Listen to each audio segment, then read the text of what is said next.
Good morning, Metalheads of the Internet. Welcome to a new episode of the Metal Meltdown. And today, we're looking at all the albums I missed in the month of September 2019. This is probably the most controversial month that I've ever seen on the Metal Meltdown. I mean, I reviewed some very controversial records from Mgwa, Infant Annihilator, Nostalgia Critic, and in turn, those videos attracted some very controversial comments, the former two of which even spawned an opinion video in which I openly responded to Nazi comments, and the latter of which is kind of becoming like a fucking therapy session for people who have been traumatized by Nostalgia Critic's version of The Wall. And speaking of controversy, As I Lay Dying came back with Tim Lambesis on vocals. And in the midst of all that, a slew of surprisingly really strong records from some high-profile metal bands. I mean, Korn put out their darkest and most effective album in a long time. Opeth released another really solid prog rock record, even though it doesn't have death metal vocals. Oh no! Ex-Hoarder put out their first album in 27 years, and it is a fucking ripper! And on top of all that, we also got what could be the last album from Hell Yeah, but what's definitely the last recording from the late Vinnie Paul. It's an album I don't really personally care for, but I must be in the minority because it's selling, because people are talking about it, and if that's the case, then so be it. I'm happy people are legitimately enjoying that thing. But as always, we still missed stuff. In fact, we missed some other pretty high-profile records within the last week. So with that in mind, let's just get right into it. These are all the albums that I feel that I missed within September 2019. As usual, if there's something that you still think that I've missed, let me know in the comments below, or send it to me on my Facebook page at Metal Meltdown Reviews. First up, 7 Inches of Satanic Panic, the new 2-song EP from Ghost, controversial doom pop metal band. And yes, for the record, I did say pop. I feel perfectly comfortable calling them a pop band. Them being a pop band does not inherently make them terrible, so y'all motherfuckers that have been repeating this claim for years can just shut the fuck up. Like, I'm done. More importantly, this 2-song EP, pretty fucking good. I mean, both songs on here are really catchy, really enjoyable. I like the 60s psychedelic vibe that comes in that naturally complements their pop influences quite nicely. Kind of makes them feel like a more sinister take on the more accessible songs from Tame Impala, which I enjoy. Not even just the songs, everything about this package is really great. I mean, the artwork is fucking fantastic. I would love to have a poster of that fucking artwork. And even the title, 7 Inches of Satanic Panic, that's an incredible fucking title. Holy shit. How has no one thought of that before? That's awesome. I've been told since this EP's release that nothing on this EP is meant to indicate what the next Ghost record should sound like, and that's a shame because I think that it would be cool to see this paired further into the Ghost sound. It reminds me a lot of what we heard on the band's second record, Vesta Sumam, and I think that combined with the band's high production value and pop tendencies would be really fucking fascinating. But hey, it's still perfectly fun here. I still have Infesta Sumam, and at the very least it tells me that even if this isn't going to be on the next Ghost record, it does tell me that it's still going to be good, because Ghost write good fucking pop songs, and these are good fucking pop songs. Okay, pop metal, but still, you get the idea. Next up, extreme power metal from DragonForce. What do you want me to say, man? It's DragonForce. You either like it at this point or you don't. I'm not going to say here that they aren't talented or committed, because they absolutely are. But I'm just tapped out. I'm done with this sound. I'm done with this style over substance approach that DragonForce consistently brings. DragonForce is the sonic translation of a fireworks show from Disneyland. It's loud, it's flashy, it's extremely exciting in the moment, but let's be honest, when you get home, when you wake up the next day, you're not going to tell all your friends about the fireworks show. You're going to tell them that you met Goofy. You're going to tell them that you went on the Haunted Mansion ride. You know, that's DragonForce in a nutshell. You'll have fun while it's on, but there's really no reason to come back to this thing unless at this point you are straight up hooked on this sound. And I guess at this point, if you're still checking this out, then you must be. You fucking must be. With that in mind, I would really only check this out if you are one of those people that is straight up hooked on DragonForce. For everyone else, I don't know, if you're super bored, there's no harm in checking this out, but there's also no harm in skipping it. Next up, Heavy Metal Rules by Steel Panther. You know, in theory, I shouldn't like this record. I mean, it has a lot of the problems that the DragonForce record we just talked about has. It is very flashy. It relies on gimmicks. It relies on overused jokes and tropes. It's no different from any previous Steel Panther release, to the point where if you chose to miss this, you wouldn't miss anything. But I prefer this because even though the jokes are getting old, because even though this whole shtick is getting old, thankfully the band makes up for it by writing some pretty good material. Like, Steel Panther have become so good at satirizing classic glam rock bands that they kinda have become a classic glam rock band. They have great hooks, the musicianship is really solid, Satchel is playing some really enthusiastic and inspired guitar hooks. I wouldn't argue with somebody if they had said that they were completely done with Steel Panther, especially when some of their lyrical content is definitely quite risque in a post-Me Too world. Something that has arguably crossed over into the band's general appearance and presentation as well, may I add. Cough, cough, the pussy melter amplifier. But if you're just looking for some good hooks and some good riffs and some good party metal, then there's nothing wrong with this. Especially not if you're a glam rock or glam metal fan. I mean, at this point, the genre is in a very weird spot. I mean, Motley Crue's been retired for years. Poison probably isn't getting back together despite all their talk. Van Halen definitely isn't getting back together at this point. So this, aside from the darkness, is probably the best thing you have. And for that reason, if you are a fan of this genre still to this day, you may need to hold this close.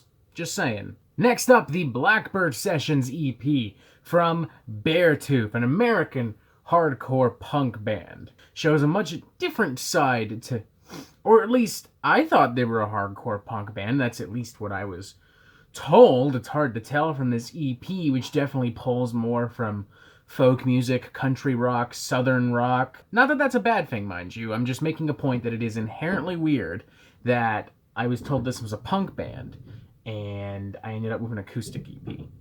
Just making that point. That's really all I'm trying to go for. Regardless, I really enjoyed this thing. I mean, it's pretty soothe, it's pretty calm, it's quite tranquil.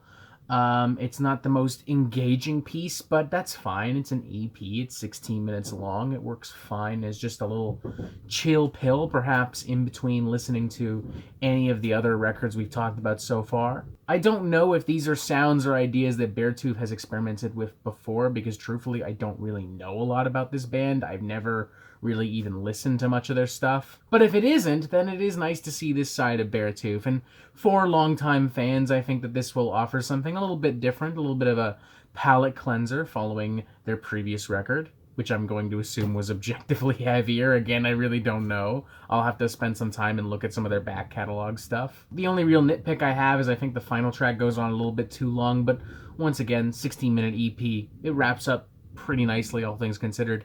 I recommend this to anyone just looking for a nice palate cleanser, a nice lemon sorbet after all of the really heavy meals that September has offered us thus far. And speaking of heavy meals, let's talk about this new album from Cult of Luna, entitled A Dawn to Fear. I wanted to review this. In fact, I was this fucking close to reviewing it. But the last 2 weeks of September were frankly cram-packed with new releases. And unfortunately, Nostalgia Critics The Wall, in my opinion, took importance over Dawn to Fear. It's a shame because I would have liked to actually dive into this record with all of you in a proper video review. But unfortunately, there's just so much shit coming out that this was inevitable. Expect the same thing to happen to a lot of other high-profile releases in October, especially those first 2 weeks, because it is cram-fucking-packed with shit. But hey, bright side, I get to talk about it with you here, which is good, because this is a really great fucking record. Super dense, super heavy, super atmospheric, a multi-layered post-metal, sludge metal, alt-metal, sledgehammer to the head. It's much more blunt and abrasive than I would have expected, especially following the wildly spacey and expansive Mariner. But don't think that that means that the band has dumbed things down here. They absolutely have not. I mean, this record is almost as long as a full motion picture. And frankly, is just about as action-packed. I mean, there's a lot of stuff going on here. So much so that I can't really do the record justice by talking about it within this small format. Particularly when I'm frankly already kind of behind schedule on new releases. So let me just put it this way. Cult of Luna's Dawn to Fear, one of the heaviest things that they've concocted, and that's a big fucking statement from a band that consistently makes some of the heaviest fucking music of the modern era. Approach with optimism for sure, but definitely also a little caution. Next up, the Breadcrumbs EP from the one and only Alice fucking Cooper. shock rock pioneer, rock and roll Hall of Fame inductee, and all-around high-class dude, Alice Cooper is back with a new EP that is a tribute to the garage rock heroes of the late 60s and early 70s, a tribute to his hometown heroes from Detroit, Michigan, and from what I understand, an indicator as to what we can also expect from the next Alice Cooper solo studio record. Interestingly, it's also coming hot off the heels of his recent collaboration with the Hollywood Vampires, their second album of which, Rise, I reviewed on here a couple months ago. And yeah, spoiler alert, this 6-song, 21-minute EP is 1,000 fucking times better than the entirety of Rise. Because whereas Hollywood Vampires is a mishmash of influences and ideas and soundscapes that also inherently does have to cater to the whims of celebrities like Johnny Depp, Alice Cooper's solo material by comparison is much more streamlined, much more accessible, much more basic, much more dirty, much more rock and roll at the very fucking core. Sure, it's still not the smartest material in the world, but hey, I'll take dumb and entertaining over dumb and boring any day of the fucking week. And that's Breadcrumbs in a nutshell. Dumb but entertaining. Alice Cooper still paying tribute to, again, rock and roll heroes, still doing his thing, playing a couple covers on here, bringing in a little bit of R&B, a little bit of soul influence into the mix, a little bit of a garage rock flair on some songs. Take, for instance, Detroit City 2020, where Alice Cooper just kind of does a musical homage to the city of Detroit itself. The covers on here are fun. They adhere pretty closely to the original songs, but Alice Cooper also throws in a little bit of his dirty, gritty charm into the whole thing. It's just a good EP, you know? A lot of great classic rock, classic soul and pop music filtered through Alice Cooper into 2019, and it's really enjoyable. Next up, Evolution from Kobra and the Lotus, a band that I actually followed pretty heavily many years ago. I was a big fan of their very first album, and in particular the song Forever One I thought was like a modern metal jam. And now I have lost track of them since then, duh. But that's also why I was really happy to check this out, to see where the band is, how they've evolved, what they've changed, and where they're headed in the future. In many ways they are the same kind of band. They do kind of have this power metal meets groove metal meets kind of pop songwriting thing going on here. But it's also a lot more mature and refined, and that's noticeable right off the bat with some of the arrangements and Kobra's vocals as well. Now, granted, I do think that they've also softened up a little bit. There are some noticeable diversions into a more of a radio metal friendly kind of sound on par with what we hear from Hailstorm, particularly in a track like Burn. But Kobra's a strong enough vocalist that I'm willing to buy that angle, and the music is still pretty enjoyable. So I would say if you're looking for something a little bit more accessible within the world of heavy metal, perhaps you're new and looking for something to check out, this would be a great place to go to. Next up, No Comfort from Monolord, another album that I was dangerously close to reviewing. It's a real shame that some of this stuff couldn't come out at the beginning of September. I would have had more time to talk about all of this instead of pissing off Nazis. Not that I didn't enjoy pissing off Nazis, but still, it would have been nice to talk about music on a channel that's about music. You know? Although maybe it turned out for the best, because as much as I like this album, there's not really a lot to talk about as far as the music is concerned. You're dealing with a pretty doomy, drony kind of sound that focuses on some transient vocals, a lot of very simple classic doom riffs. It's got a very slow pace, inherently pretty trippy. This is music made so that you can just like get really fucking high and just chill the fuck out. Some classic rock-inspired guitar sprawls give this a little bit of life, give it a little bit of a retro rock and roll vibe, but ultimately you're dealing with a much more basic and stripped-down version of what we hear from bands like Floor or Torch. Not that that's a bad thing. Again, I actually did really enjoy this record. I actually had a pretty fun time chilling the fuck out with Marijuana, Mary Jane. But this record really wouldn't change your mind if you weren't interested in a lot of stoner doom music, or if you were just looking for something a little bit more exciting and enthusiastic. Next up is Void from War of Ages, yet another band I didn't really know a lot about. And I'm not really disappointed about that, because I didn't really hear anything on this album that would convince me to check out any of their other material. I mean, it's fine. There's nothing like offensive about it. If you're fine with more mainstream American metalcore, if you're down with some more Christian-inspired metalcore, there's nothing wrong with that. You do you. But the punch that I expect from any metalcore, even the worst metalcore, just isn't here. And that's a big fucking setback for me. That's a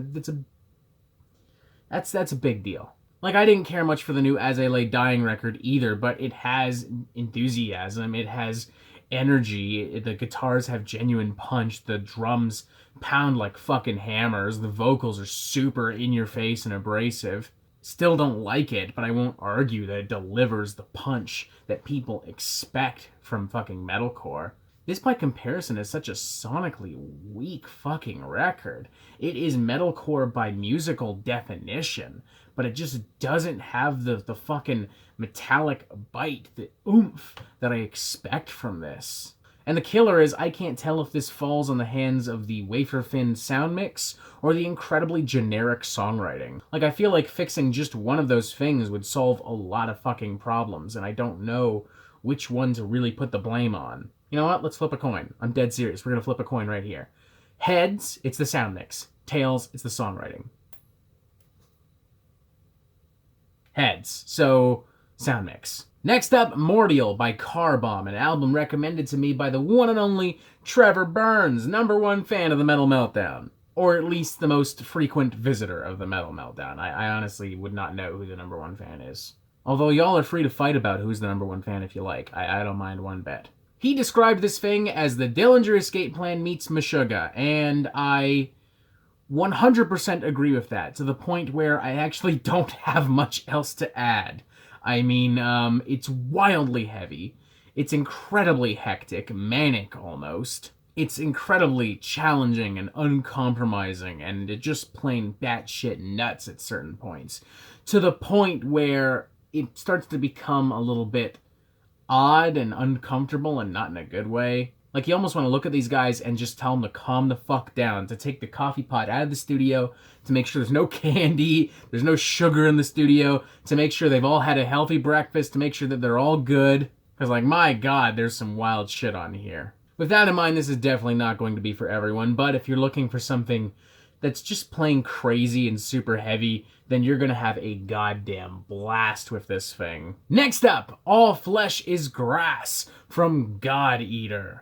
Now, of all the records that we've talked about so far, this is the one I actually have spent the least amount of time with. I've only really listened to it once, and it wasn't even like a really good listen where I like fully paid attention to it. It was kind of on in the background. Apologies to Godeater. That's not anyone's fault. That's not an indication I'm making of the quality of the record.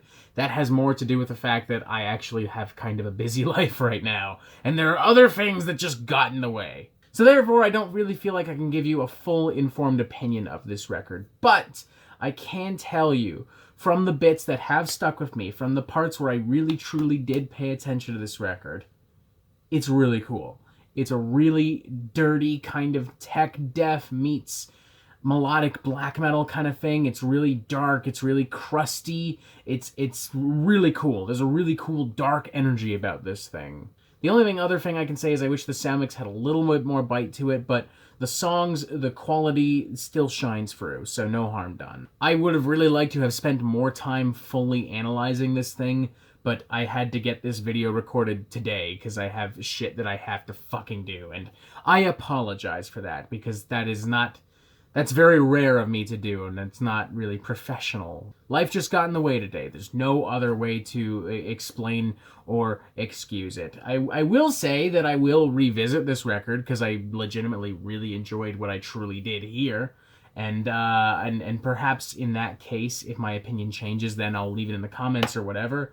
But, I don't know. At this point, I'm rambling. Just check it out. It's really cool. And finally, Guitar Magic from Myrone, an album that I've actually heard quite a lot about online. A lot of guitarists and musicians that I've been following on Instagram have been posting about this album pretty frequently and really enjoying the crap out of it. And I can see why, because it is a very weird and zany record that is filled with guitar porn and flashy performances and a lot of weird soundscapes without going too weird, mind you. There's a bit of an 80s aesthetic to it. There's a lot of synths, a lot of weird funky bass and drum parts. Kind of feels like if Tupperware Remix Party became a shred metal band, they might sound a little bit something like this. The guitar pretty much takes the forefront of the sound, so if you're not down with non-stop assaults of electric guitar, with non-stop assaults of shredding and 80s heavy metal power, then I would say stay the fuck away from this thing. But if you're still looking for something fun and silly and you admire just really great guitar playing, check this album out. It's pretty cool. Alright, I feel like that's it. I know that some of these are not as well informed as I would have personally liked, but as I've noted, I just didn't really have a lot of time to look at a lot of these records in greater detail. Just a reminder that this is very likely going to be the case for the next Albums I Missed video as well, because October is cram-fucking-packed, and I am a busy person. With that in mind, let me know what you thought of some of these albums. Let me know if there are any albums that you feel that I missed. As always, press that button right there for updates on the Metal Meltdown fucking immediately, and you have yourself a fantastic fucking day.